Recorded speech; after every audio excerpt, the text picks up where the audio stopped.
இந்த வீடியோவில் நம்ம பார்க்க போகிறது மால்புவாங்கிற ஒரு நார்த் இந்தியன் ஸ்வீட்டு தான். அதுக்கு வேண்டிய செய்முறையை பார்த்துடலாம் வாங்க. நம்ம வந்து ஒரு கிளாஸ் மைதா எடுத்துக்கலாம்.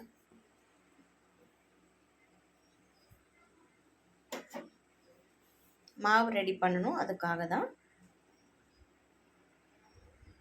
ஒரு சிட்டிகை உப்பு கொஞ்சம் போட்டால் ஸ்வீட்டை கொஞ்சம் நல்லா தூக்கி கொடுக்கும்.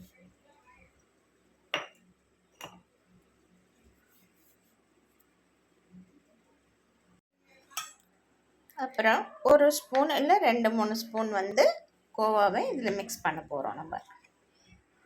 இப்போ ஒரு ஸ்பூன் கோவா, இது வந்து கடையில் விற்ற ஆவின் கோவா தான். இது ஸ்வீட் கோவா, ஸ்வீட் இல்லாத கோவா கூட நீங்கள் வாங்கி பண்ணிக்கலாம். நான் வந்து ஒரு 2 ஸ்பூன் கோவா போட்டுக்கிறேன் ஒரு கிளாஸ் மைதாக்கு. நீங்கள் ஒரு கப்பில் கூட எடுக்கிறதுனா கூட எடுத்துக்கலாம்.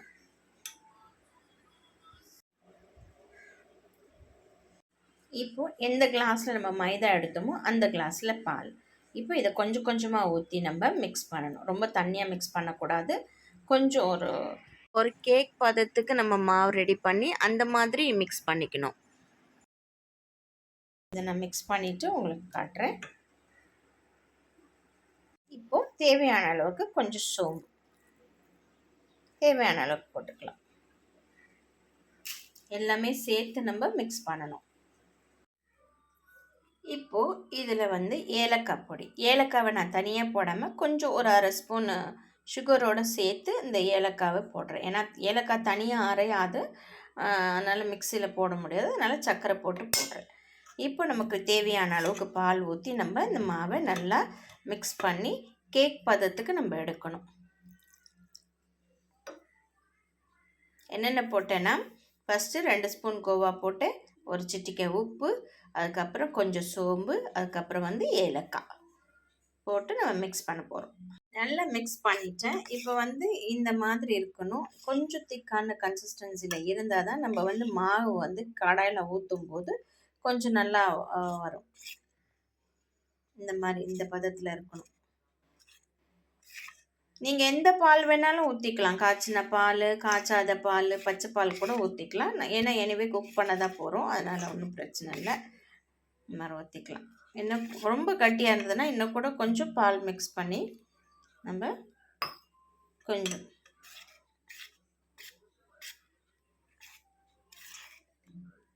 இந்த கன்சிஸ்டன்சிக்கு வந்தால் போதும். பார்த்தீங்களா, இந்த கன்சிஸ்டன்சிக்கு வந்தால் போதும். இது வந்து என்னென்னு பார்த்தீங்கன்னா, சோம்பும் ஏலக்காவும் அந்த மாதிரி இருக்குது. கொஞ்சம் கூட லம்ப் இல்லாமல் நீங்கள் வந்து மிக்ஸ் பண்ணணும். அதை கட்டிகள் இல்லாமல் மிக்ஸ் பண்ணணும். இது வந்து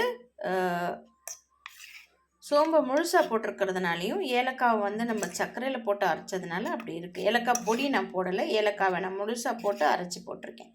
ஆனால் மாவு நல்லா கலந்துருச்சு. இப்போ இனிமேல் வந்து நம்ம சர்க்கரை பாகு இது கொஞ்சம் ஒரு ஓரமாக இருக்கட்டும், ஒரு 15 மினிட்ஸுக்கு ஊறட்டும். நம்ம அதுக்குள்ளே வந்து சர்க்கரை பாகு ரெடி பண்ணிக்கலாம்.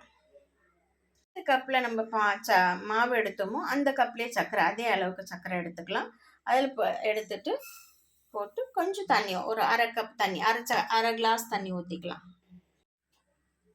பாகுக்காக தானே நம்ம எடுக்கிறோம், அதனால் வந்து கொஞ்சமாக தண்ணி ஊற்றி பாகு ரெடி பண்ணிக்கலாம். இப்போது அது கம்பி பதம்லாம் வர வேண்டாம், ஜஸ்ட் கொஞ்சம் ஒரு மாதிரி திக்கானா போதும். முதல் கம்பி பதத்துக்கு முன்னாடி ஒரு பதம் வரும் இல்லையா, அந்த பதம் வந்தால் போதும்.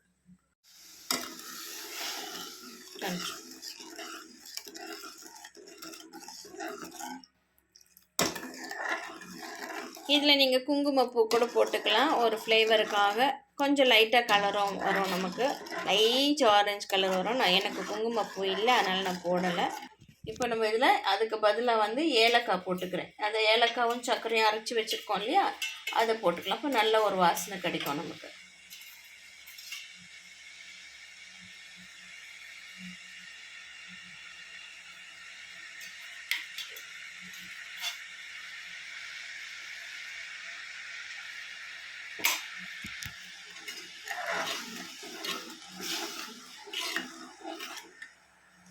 ரொம்ப ஹை ஃப்ளேம் வேணால், மீடியம் ஃப்ளேமில் வச்சு நீங்கள் என்ன பண்ணுங்கள், பாகு ரெடி பண்ணுங்கள். இதுக்கு பாகு பதம் தேவை கிடையாது. 2 கொதி வந்தால் போதும். 2 கொதி வந்துருச்சு. இப்போ இதை நம்ம ஆஃப் பண்ணிவிட்டு அடுத்ததாக வந்து கடாய் வச்சு நம்ம எண்ணெய் ஊற்றிக்கிடலாம். இப்போ இது முடிஞ்சிருச்சு, அவ்வளவுதான். கடாயில் எண்ணெய் ஊற்றி வச்சுருக்கேன். கொஞ்சம் மிதமான சூடு இருக்கும்போது நம்ம வந்து இந்த மாவை கரைச்சி வச்சுருக்கோம் இல்லையா, அந்த மாவை எடுத்து ஊற்றணும். என்ன பண்ணுவாங்கன்னா, நைட்டு ரெடி பண்ணி ஊற வச்சுட்டு இந்த மாவு அடுத்த நாள் காலையில் இட்லி சுடுற மாதிரி சுட்டு எடுப்பாங்க. அப்படியும் செய்யலாம், ரொம்ப நல்லா டேஸ்ட்டாக இருக்கும். அந்த புளிப்பு தன்மையோட நல்லா இருக்கும். பட் இப்போ நம்ம உடனடியாக செய்கிறதுனால அந்த புளிப்பு தன்மை இருக்காது. வேணும்னா நீங்கள் வந்து ஒரு 3 ஸ்பூன் தயிர் கூட சேர்த்துக்கலாம், சேர்த்துக்கிட்டு செய்யலாம். இப்போ மிதமான சூடு வந்துருச்சு. இப்போ நம்ம கொஞ்சமாக ஊற்றி பார்க்கலாம்.